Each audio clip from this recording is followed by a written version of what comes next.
Welcome to Hood Champion Boxing and Sports. In boxing, you find a way to win or you find a way to lose. Dun, dun, dun, dun. The Malik strikes back. And I'm not so sure I want to see him striking ever again as a boxing trainer, especially for Deontay Wilder. Malik Scott's the same guy who said Francis Ngannou can beat a lot of top 10 boxers. Was Malik Scott right or was he wrong?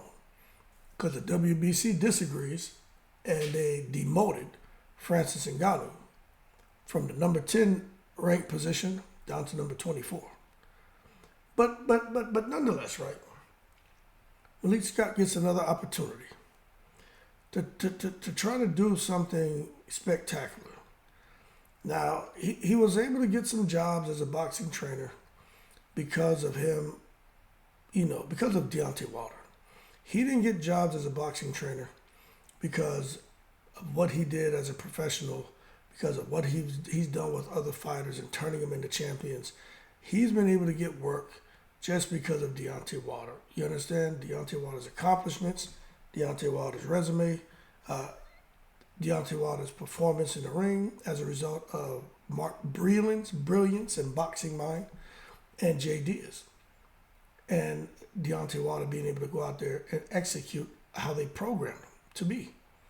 But ever since Malik Scott's gotten involved with Deontay Wilder, it seemed to have been a little bit of, not just rewiring, but deprogramming him. It's not even a refresh that was done, like wiped him clean. And now it's come back now and start to, upload shit and download shit, man, to get him to process and run the way he wants him to run. And I don't like it. Malik Scott hasn't done anything as a boxing trainer to make me feel that he has the proper qualifications to lead anybody into anything, especially Deontay Wilder, if he's going to continue boxing with these top 10 guys. Look, Deontay Wilder is barely hanging on. People think, oh man, hey, Hood Champion, you're just hating on Deontay. I mean, goddamn, do I love Deontay? Do I hate him? Because anything you say here about these boxing fans, some of these people who come onto the channel, it's like pigeons. They fly in, drop some shit off, and squawk their ass back out of here. But let's take a look at something here. So let me make this a little smaller for you guys, right? This is what Deontay Wilder's up against right here, okay? He's barely hanging on the ring ranking. He's ranked at number 9, all right? It's just a matter of him falling out. He loses Yang, he falls out. When you come and you take a look at the WBO, the IBF, the WBC, and the WBA, you can look across here and you can see already, right? Check this out. Deontay Wilder's ranked number 13 in the WBO. He's not even ranked in the IBF. He's ranked number 7 here in the WBC. And for the WBA, he's ranked number 9. So you can look at this and see Deontay Wilder is one fight away from being totally dropped out of being ranked in the top 10 across all sanctioning bodies. Now when you take a look at these guys who they have here in the top 10, can Malik Scott lead Deontay Wilder into a fight with Kabayel to beat Kabayel? Now, Kabayel can box. He fought Makhmudov. Some people say Deontay Wilder and Makhmudov is the same shit. It's a big right hand and that's it.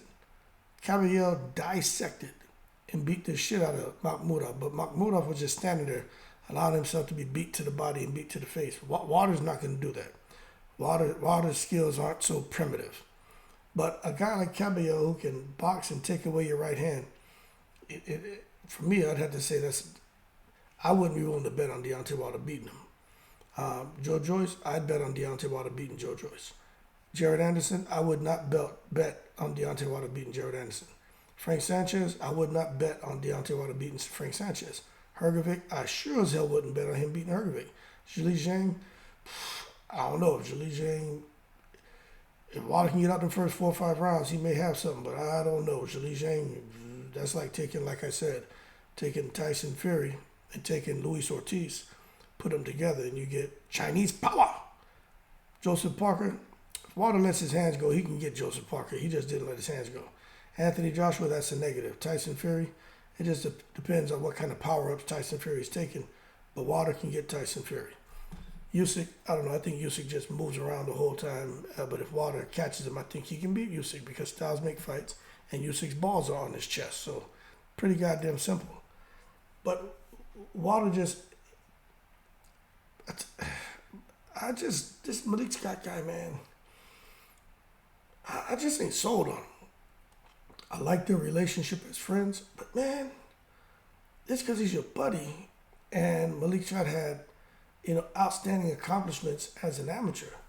That doesn't mean that you need to come now and he did really good as a pro, but it doesn't mean you need to take him on as your trainer and have him be your head trainer and decide that everything that you learned up until you brought him on, that you need to sit it aside.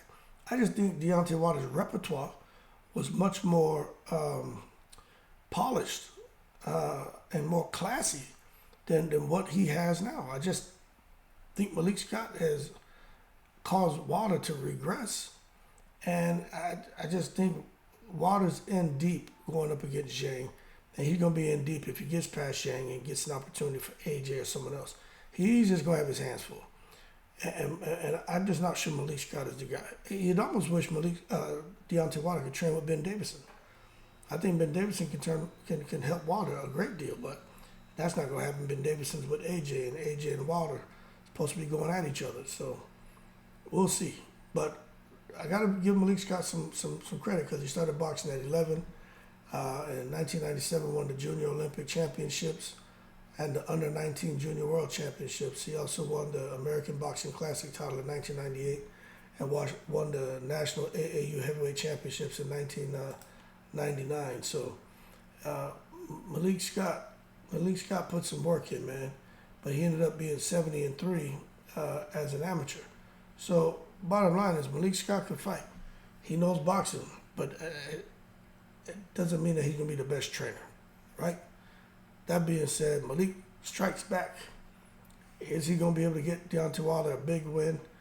If not, I just think it's over for Wilder, and I think it's over for Malik Scott. Put the cigar down, Malik. Wilder put down the ayahuasca.